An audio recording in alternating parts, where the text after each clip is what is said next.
Bismillahirrahmanirrahim. Assalamualaikum warahmatullahi wabarakatuh.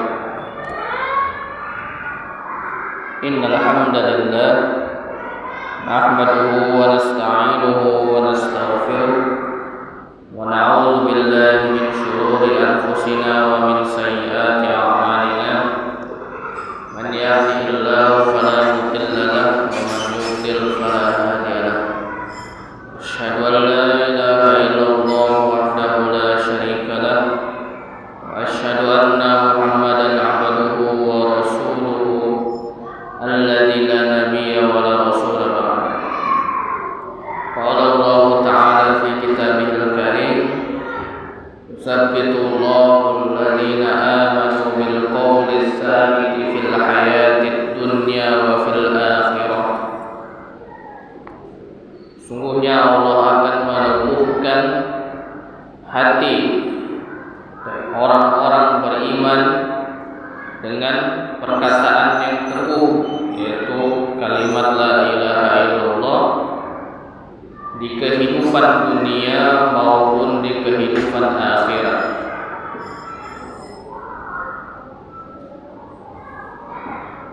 Dan juga Allah telah memerintahkan bagi kita untuk selalu bertakwa kepada Allah sebagaimana dalam firman-Nya, ya ayyuhalladzina amanu taqullaha haqqa tuqatih wa la tamutunna illa wa antum muslimun.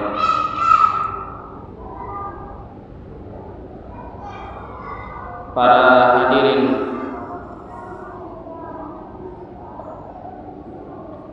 peserta kajian yang dirahmati Allah Subhanahu wa taala, tak bosan-bosannya kita saling mengingatkan akan tiga perkara di mana orang-orang yang memegang tiga perkara ini niscaya akan bahagia, sebagaimana disebutkan oleh Al-Imam Ibnu Qayyim Al-Jauziyah dalam kitab Al-Wabilus Shayyib fi Rafi' Kalamit Thayyib, bahwasanya beliau mengisyaratkan tiga perkara yang menjadi sumber atau menjadi sebab bagi kebahagiaan seorang hamba, yaitu apabila ia diberikan bala atau cobaan, dia bersabar. Apabila diberikan nikmat-nikmat, ia bersyukur. Kemudian yang terakhir, apabila diberikan cobaan berupa melakukan perbuatan maksiat atau dosa, dia bersegera untuk bertaubat. Fahadhihi salasah unwanus sa'adah. Tiga perkara ini atau tiga ciri ini adalah alamat kebahagiaan bagi seorang hamba. Dan juga tak bosan-bosannya kita saling mengingatkan untuk selalu menuntut ilmu, untuk selalu meminta tambahan ilmu kepada Allah Subhanahu wa taala, sebagaimana Allah isyaratkan atau Allah berikan petunjuk kepada Nabi kita Muhammad sallallahu alaihi wasallam untuk selalu meminta tambahan ilmu yang bermanfaat, sebagaimana tersirat dalam doa beliau yang sangat banyak dipanjatkan oleh Allah Subhanahu wa taala, dipanjatkan kepada Allah Subhanahu wa taala, yaitu Allahumma inni as'aluka ilman nafi'an wa rizqan thayyiban wa amalan mutaqabbalan, dan juga doa-doa beliau yang lain. Baiklah ibu-ibu jemaah kajian Sabtu yang insyaallah dirahmati oleh Allah Subhanahu wa taala, telah sampailah kita kepada pembahasan mengusap dua sepatu. Apa maksud mengusap dua sepatu ini? Di dalam syariat kita telah diatur perkara bersuci, baik dengan berwudu, dengan mandi, ataupun dengan tayamum. Dan mengusap kedua kaki ini termasuk ke dalam perkara berwudu. Dan dari mana dalilnya? Dari mana dalilnya bahwasanya terdapat syariat mengusap kaki atau mengusap sepatu ketika berwudu? Yaitu diriwayatkan dalam sebuah qiraat atau bacaan Al-Qur'an atau cara membaca Al-Qur'an yang lainnya, bahwasanya dalam surat Al-Maidah disebutkan wamsahu biruusikum wa arjulakum, dan usaplah kepala kalian serta cucilah kaki kalian. Dan bacaan ini baca dengan baris fathah, wa arjulakum, dengan kaki kalian. Maksudnya mencuci kaki kalian, dibaca fathah. Namun ada qiraat lain atau cara bacaan lain yang membaca dengan kasroh, wamsahu biruusikum wa arjulikum, dan usaplah kepala kalian juga kaki kalian. Maka di sini terdapat syariat dalam qiraat ini bahwasanya kita disyariatkan untuk mengusap dua kaki saat berwudu. Dan bagaimana keadaan yang membolehkan kita untuk mengusap dua kaki ini atau dua sepatu ini? Yang pertama keadaannya adalah ketika setelah kita bersuci dan mengenakan sepatu atau kaos kaki. Jadi setelah kita berwudu dengan sempurna mencuci kedua kaki sampai mencuci kedua kaki, kemudian setelah lepas dari wudu itu kita memakai sepatu atau memakai kaos kaki. Dan disyariatkan juga kaos kaki atau sepatu yang digunakan haruslah sepatu yang suci juga, tidak terdapat najis atau sesuatu yang membatalkan wudu pada kaos kaki atau sepatu tersebut. Kemudian ada waktu atau batas waktu bolehnya kita mengusap kedua sepatu atau kedua kaos kaki. Itu pembahasan kita kali ini. Yang pertama adalah mengenai mengusap atau membasuh kedua kaki terlebih dahulu dalam berwudu, kemudian memakai sepatu. Itu rukun yang pertama dalam mengusap kedua sepatu atau kedua kaos kaki. Kemudian rukun yang kedua adalah kaos kaki atau sepatu tersebut haruslah suci dari segala macam yang membatalkan wudu. Kemudian yang rukun yang ketiga adalah masih berada dalam batas waktu yang diperbolehkan untuk mengusap khuf atau mengusap dua sepatu atau kaos kaki. Syarat-syarat sepatu yang boleh digunakan ketika mengusap sepatu tersebut atau mengusap kaos kaki tersebut adalah tidak memiliki lubang yang bisa menampakkan kulit yang ditutupi. Maksudnya tidak terdapat robekan atau celah kecil di mana kulit bisa terlihat ketika kita memakai sepatu atau kaos kaki tersebut. Yang pertama, kaos kakinya tidak memiliki lubang atau memiliki celah kecil.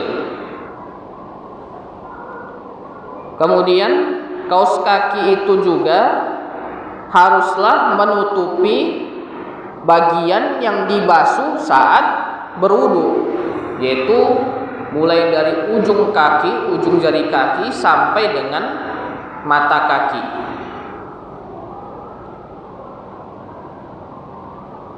Kemudian suci dari najis. Itu syarat-syarat dari sepatu atau kaos kaki yang digunakan. Dan apabila terpenuhi syarat ini, maka bolehlah kita memakai sepatu tersebut dan mengaplikasikan mengusap dua sepatu dalam ketika berwudu. Adapun waktunya, jangka waktunya adalah 1 hari 1 malam bagi orang-orang yang mukim. Jadi boleh bagi ibu-ibu sekalian untuk mengusap kaos kaki, misalnya ketika kita sedang sakit, yang diharuskan untuk memakai kaos kaki. Maka kita bersuci terlebih dahulu dengan wudu yang sempurna, kemudian kita pakaikan kaos kaki. Nah, jadi tenggatnya itu adalah 1 hari 1 malam. Boleh kita berwudu dengan tidak melepaskan kaos kaki tersebut, melainkan dengan mengusapnya. Setelah 1 hari 1 malam, maka boleh kita mengulang siklus yang sama dengan melepas kaos kaki tersebut. Jadi setelah 1 hari 1 malam, kita lepaskan kaos kakinya, kita ulang siklusnya lagi. Itu berwudu, kemudian kita pakai kaos kakinya, dan begitu seterusnya. Adapun jika kaos kaki tersebut dilepas sebelum 1 hari 1 malam, maka mengusap khufnya itu direstart lagi ibu-ibu. Jadi pengulangan itu atau diulang ketika melepaskan kaos kaki atau melepaskan sepatunya. Jadi jangka waktu atau batas waktunya adalah 1 hari 1 malam untuk orang-orang yang mukim atau yang berada di tempat tinggalnya. Kemudian untuk orang-orang yang bersafar, jangka waktunya itu 3 hari 3 malam. 3 hari 3 malam. Boleh dia selama 3 hari 3 malam itu mengenakan sepatu dan mengusapnya ketika berwudu atau ketika bersuci.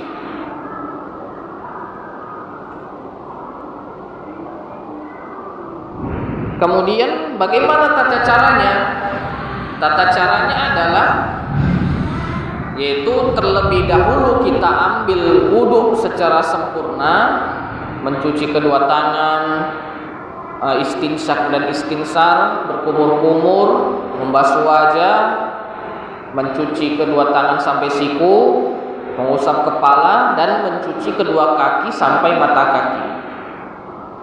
Setelah itu kita pakai kaos kaki atau kita pakai sepatu. Yang sepatunya itu menutupi hingga mata kaki.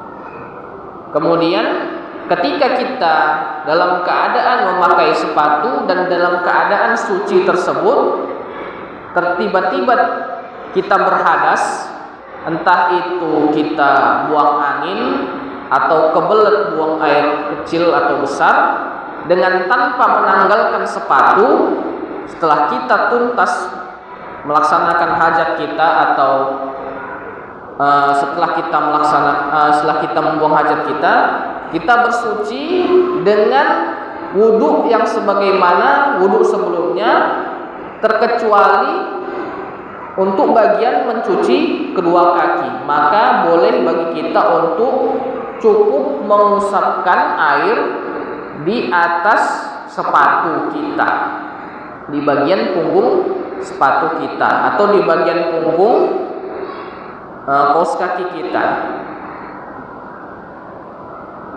Baik ibu-ibu, itu untuk kaifiat atau tata cara mengusap sepatu atau mengusap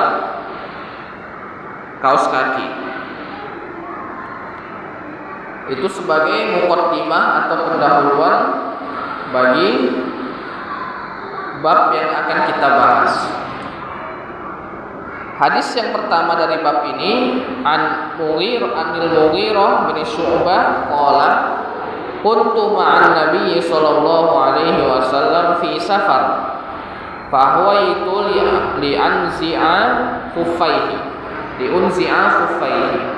fa qala da'huma fa inni adkhaltuhuma tahiratain famasaha alaihi. Dari Al-Mughirah bin Syu'bah, beliau berkata, dahulu aku bersama dengan Nabi Shallallahu Alaihi Wasallam di suatu safar, yaitu ketika bersafar bersama Nabi. Dan ketika itu Rasulullah hendak berwudu, maka berinisiatiflah Al-Mughirah bin Syu'bah untuk melepaskan kedua sepatu beliau, itu sepatu Rasulullah. Maka Rasulullah bersabda, da'huma, tinggalkanlah atau enggak usah dilepaskan sepatunya.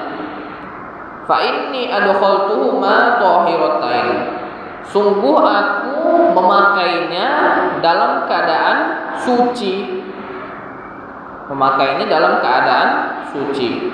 Famasaha alaihima, maka beliau pun mengusap punggung sepatu beliau, itu dalam keadaan berwudu.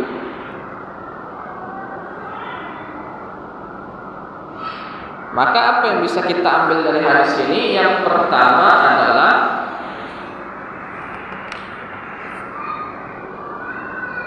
masyru'iyatul mashi 'alal khuffaini 'indal wudu, wal mashu yakunu marratan wahidatan bil yad wa yakunu 'ala a'lal khuff duna asfalihi kama jaa fil athar.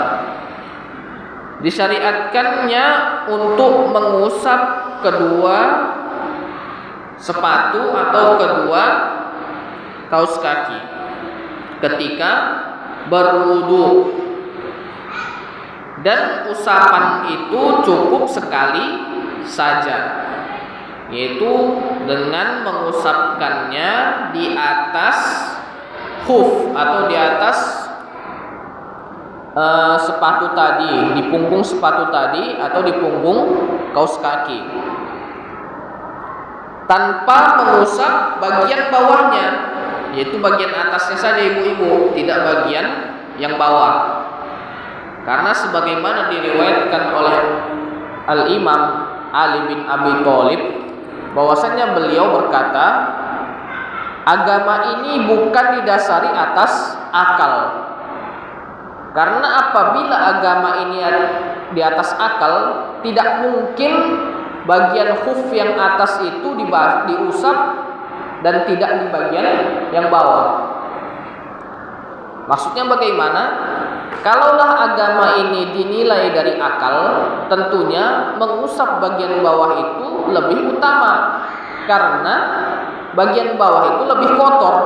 Tetapi agama menyarankan bahwasanya bagian yang diusap itu bagian yang atas dan bukan bagian yang di bawah. Kemudian yang kedua faedahnya adalah Ishtiratut thaharah lil mashi 'alal khuffain. Disyaratkannya suci ketika mengusap kedua sepatu atau mengusap kedua kaos kaki.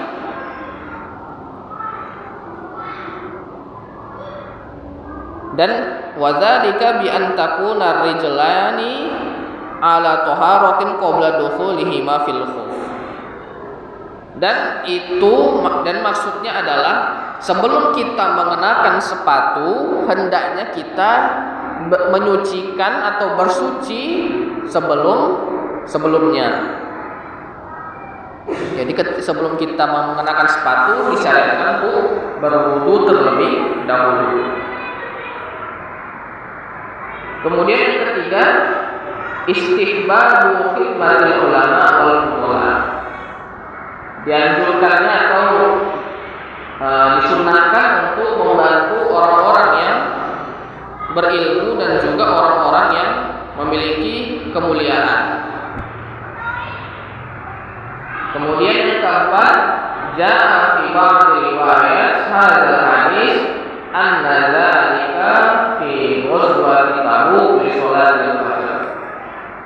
Dan disebutkan juga dalam beberapa riwayat bahwasanya kejadian hadis ini yaitu keadaannya adalah ketika perang Tabuk.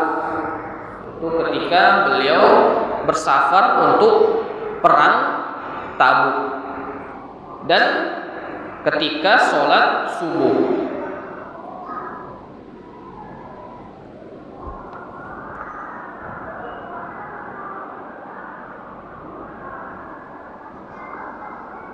Kemudian hadis yang kedua dari bab ini, dan ini insyaallah hadis yang penutup dari bab ini, yaitu an Hudzaifah bin Yaman qala kuntu ma'an Nabi sallallahu alaihi wasallam fi safar fabala wa tawaddaa wa masaha ala khuffai. Dari Hudzaifah bin Yaman qala, beliau berkata, dahulu aku bersama Rasulullah sallallahu alaihi wasallam dalam keadaan safar, yaitu bersafar bersama Rasulullah. Kemudian beliau buang air kecil dan setelah itu berwudu, kemudian mengusapkan kedua tangannya ke atas sepatunya. Jadi sebagaimana hadis yang sebelumnya, bahwasanya beliau mengusapkan tangannya di atas sepatunya. Kemudian apa yang bisa diambil dalam hadis ini? Yang pertama adalah masyru'iyatul mashi 'alal khuffain fi safar. Disyariatkannya mengusap kedua khuf atau kedua sepatu saat bersafar. Wa muddatul mashi 'alal khuffaini wal imamah fi safar salasata ayyam bilayaliha. Dan jangka waktu atau tenggat waktu untuk mengusap sepatu dan juga imamah itu sorban, mengusap sorban ketika bersafar adalah 3 hari 3 malam. Wa muddatul masyi lil muqim yaumun wa laila ai arba wa isrina sa'at. Dan tenggat waktu mengusap khuf atau mengusap dua sepatu ini ketika dalam keadaan mukim atau bertempat tinggal adalah 1 hari 1 malam, yaitu 24 jam.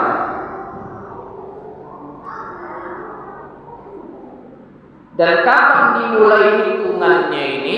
Yaitu adalah ketika antara dua pendapat ini ibu-ibu, yaitu ketika pertama kali kita pakai sepatu. Kita lihat jam, misalnya kita memakai sepatu itu jam 7 pagi, maka habis waktu kita untuk mengusap itu jam 7 pagi besok harinya.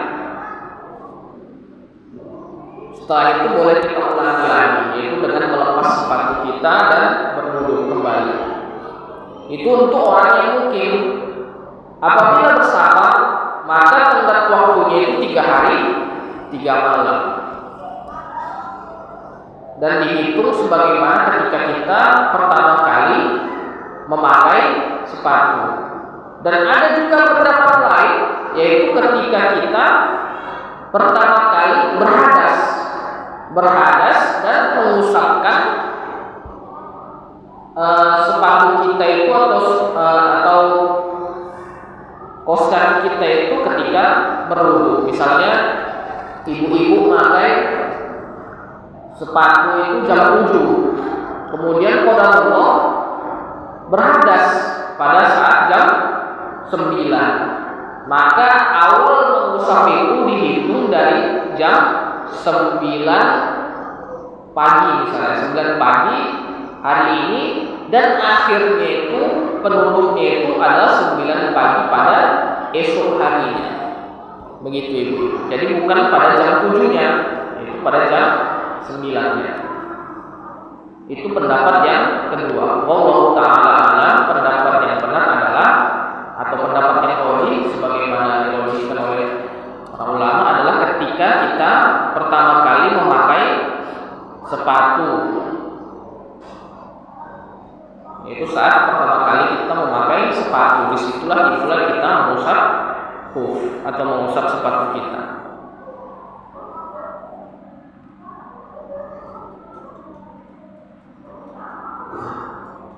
Kemudian yang kedua faedahnya adalah al-mashu 'alal khuffaini ba'dal wudu' minal baul wa sarat al-mashu 'alal khuffaini wa 'alal imamati min kulli hadas asghar. Mengusap kedua khuf, mengusap sepatu itu adalah setelah kita melaksanakan wudu. Ketika kita hendak membasuh kaki, maka digantikan dengan mengusap kedua sepatu. Minal baul, ketika setelah kita buang hadas kecil atau buang air kecil.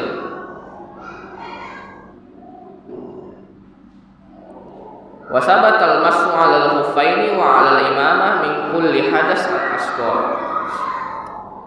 Dan telah ditetapkan oleh syariat bahwasanya mengusap kedua khuf itu dianjurkan atau diperbolehkan, atau juga mengusap imamah setiap kali kita berhadas kecil. Kenapa hanya berhadas kecil? Karena kalau berhadas besar kita diwajibkan untuk mandi. Sehingga di sini disebutkan hanya berhadas kecil, yaitu setelah buang air besar maupun air kecil, atau setelah buang angin. Mungkin itu saja ibu-ibu, demikian yang bisa saya sampaikan. Apabila ada pertanyaan atau yang kurang dipahami dari penjelasan saya, maka bisa ibu tanyakan. Allah Ta'ala alam.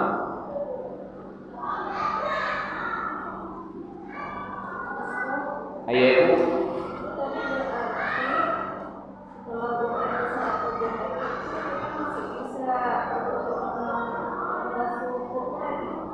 Iya, bisa ibu.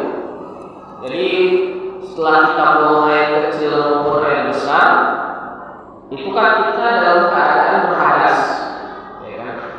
Maka kita disyariatkan untuk berwudu, dan wudunya ini sebagaimana wudu yang biasanya, kecuali bagian mengusap, membasuh kaki, digantikan dengan mengusap sepatu atau mengusap kaos kaki. Nah, demikian.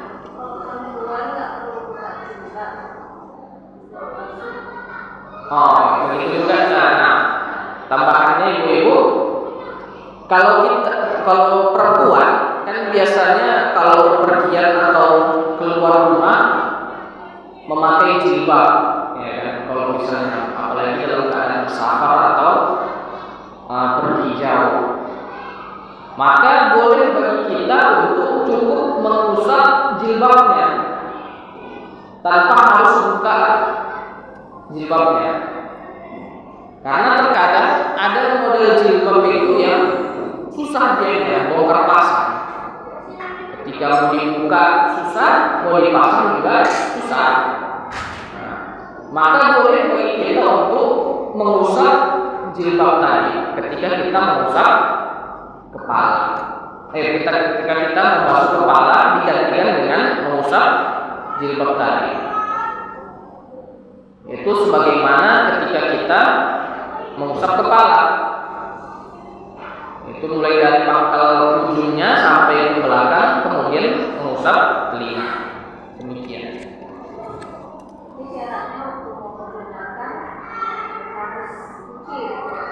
Iya.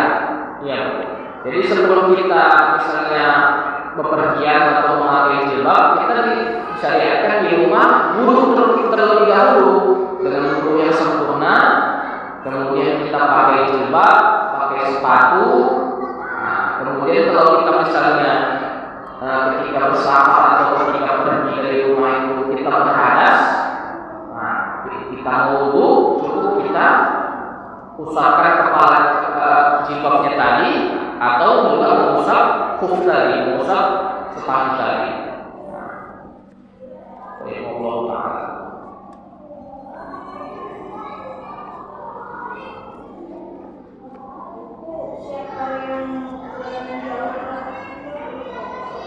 Yaitu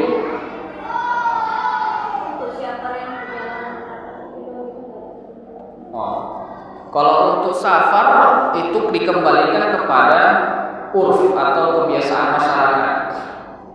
Karena ada orang yang kategorikan safar itu mesti 80 km ke atas gitu.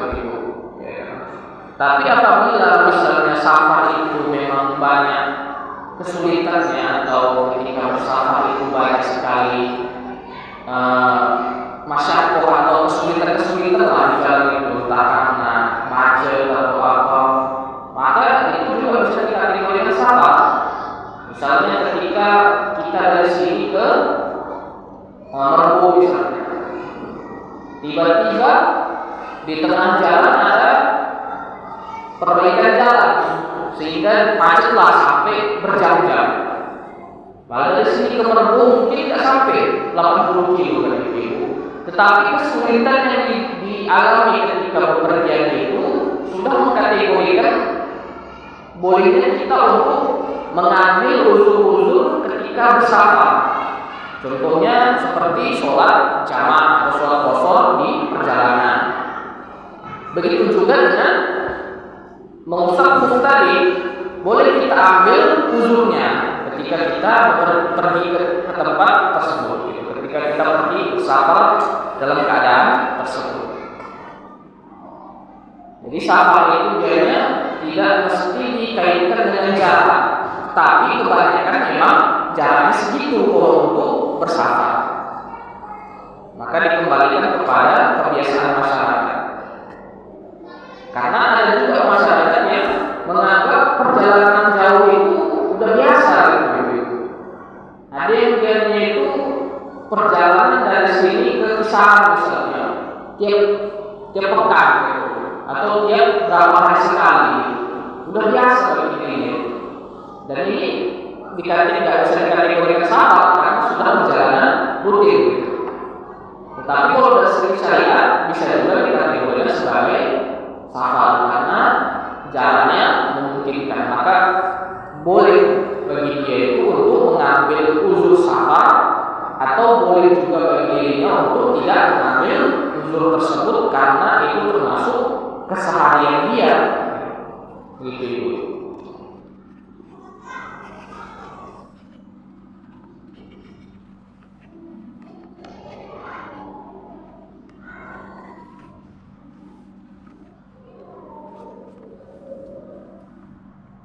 Baik, kalau ada pertanyaan, saya mau diskusi sebentar Ibu mengenai hal ini. Jadi misalnya ada keadaan seperti ini, misal contoh ada keadaan yang khusus, Misalnya ketika seorang berwudu kemudian memakai sepatunya atau kaos kakinya, pergi dia bersafar.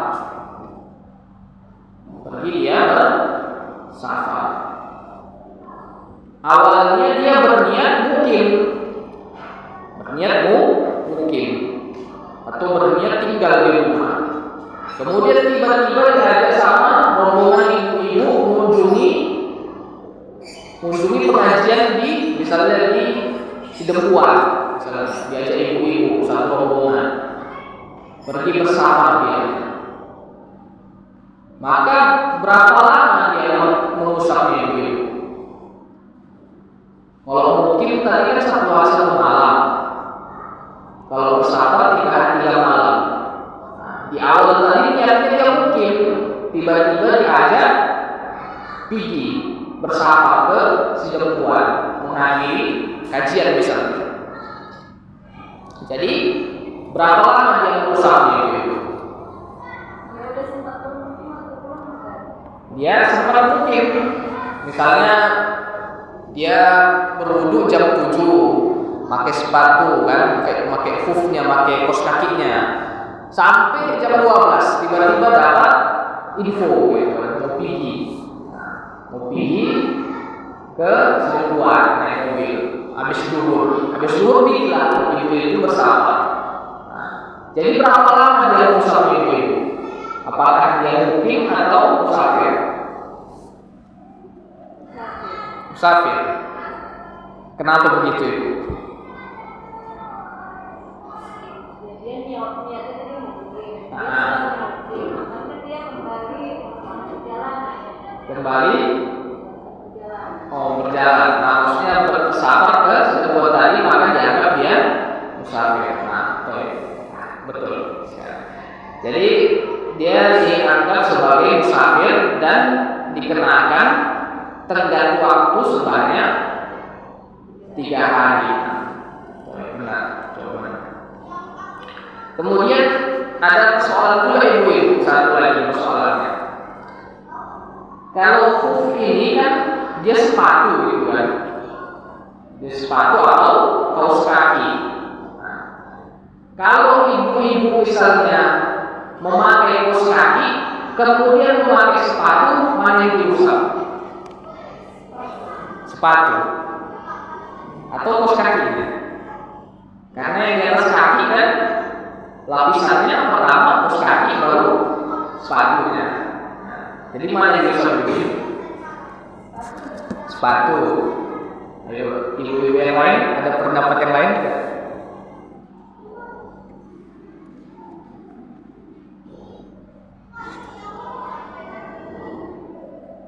Jadi sepatu atau kaos kaki. Nah, ini ada beberapa kondisi.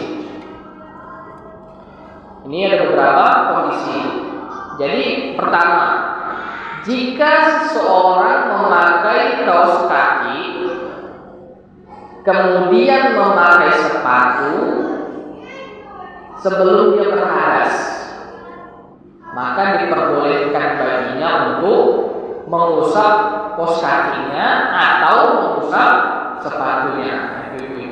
Jadi misalnya dia berwudu ini ibu-ibu, berwudu, setelah berwudu dipakainya kaos kaki sama sepatu. Nah, ini dalam keadaan belum berhadas. Boleh bagi dia ketika setelah dipakainya itu berhadas dia, boleh diusapnya kaos kakinya atau diusapnya sepatunya. Nah, itu diusapkan kaos kakinya, dilepasnya sepatunya. Kalau tak mau dia melepas sepatunya, boleh diusapnya sepatunya. Kemudian keadaan yang kedua, jika seseorang memakai kaos kaki setelah itu dia berhadas. Setelah itu dia berhadas.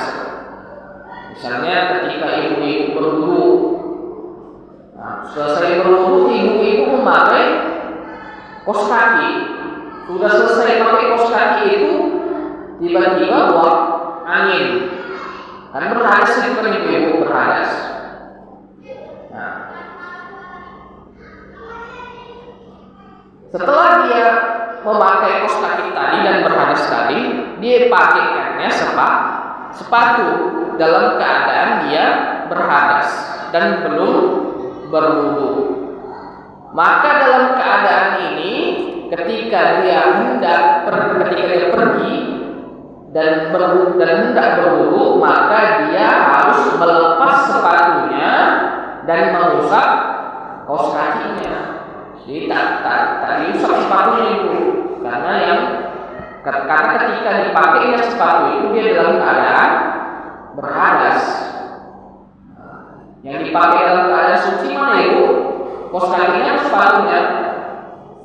Nah, kaos kakinya, maka kaos kakinya lah yang diusap. Itu keadaan yang kedua.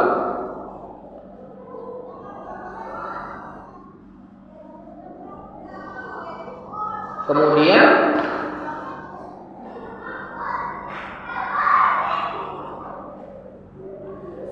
ini keadaan ketiga. Jika seseorang memakai kaos kaki kemudian berhadas, nah seperti yang dua tadi, bedanya setelah dia berhadas ini langsung dia berwudu dan mengusap khufnya, mengusap kaos kaki tadi.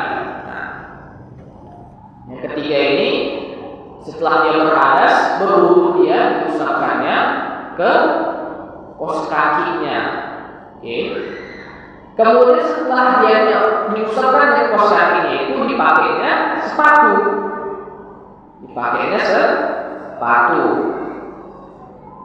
Maka ia cukup mengusap sepatunya saja dan tak perlu mengusap kaos kakinya. Ini keadaan yang ketiga. Jadi ketika ibu-ibu misalnya tadi habis memakai kaos kaki, qadarullah berhadas. Setelah itu ibu kamar mandi lagi, ambil wudhu lagi, ibu usapkan ke kaos kaki tadi air. Sempurna wudhunya, setelah sempurna wudhunya, ibu pakai sepatu. Kemudian ibu pergi bersafar atau pergi keluar, ingin berwudu, maka cukup berwudu dan mengusapkan ke atas sepatunya dan tidak perlu dibuka untuk mengusap kaos kaki. Nah, itu ibu. Kemudian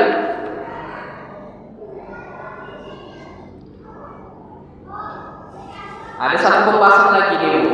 Nah, mengenai mengusap khuf tadi, kan tenggat waktunya itu habis ketika ibu lepas sepatu tadi.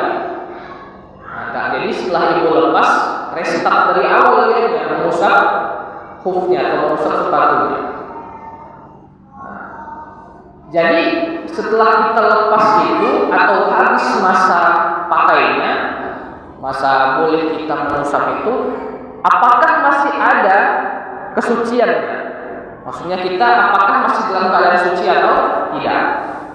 Bagaimana itu? Ketika kita lepas tadi sepatu, apakah kita itu dalam keadaan suci ataukah tidak? Masih berlaku nggak? Masih boleh nggak kita sholat? Padahal kita kan sudah lepas sepatu tadi. Apakah kita masih dalam keadaan suci? Oh, gini. Kita misalnya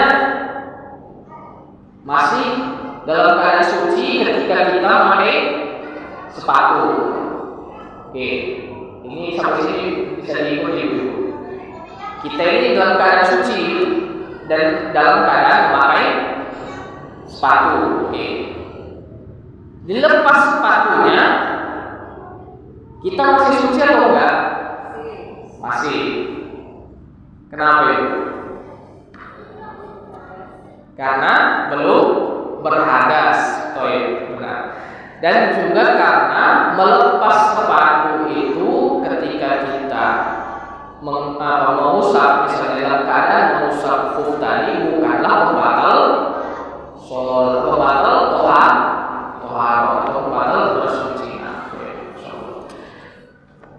Mungkin ini saja yang bisa saya sampaikan pada pertemuan hari ini. Apa yang berupa hidayah dan juga petunjuk maka itu dari Allah Subhanahu wa taala, dan juga apabila itu berupa kekurangan baik dari segi penyampaian dan dari segi ilmu, itu dari diri saya pribadi yang banyak sekali kurangnya, dan kepada ibu-ibu saya mohon maaf. Kepada Allah kita meminta ampunan, dan saya tutup dengan doa kafaratul majlis. Subhanallahumma wa bihamdihi, subhanallahumma wa bihamdika, asyhadu an la ilaha illa anta, astaghfiruka wa atubu ilaik. Assalamualaikum warahmatullahi wabarakatuh.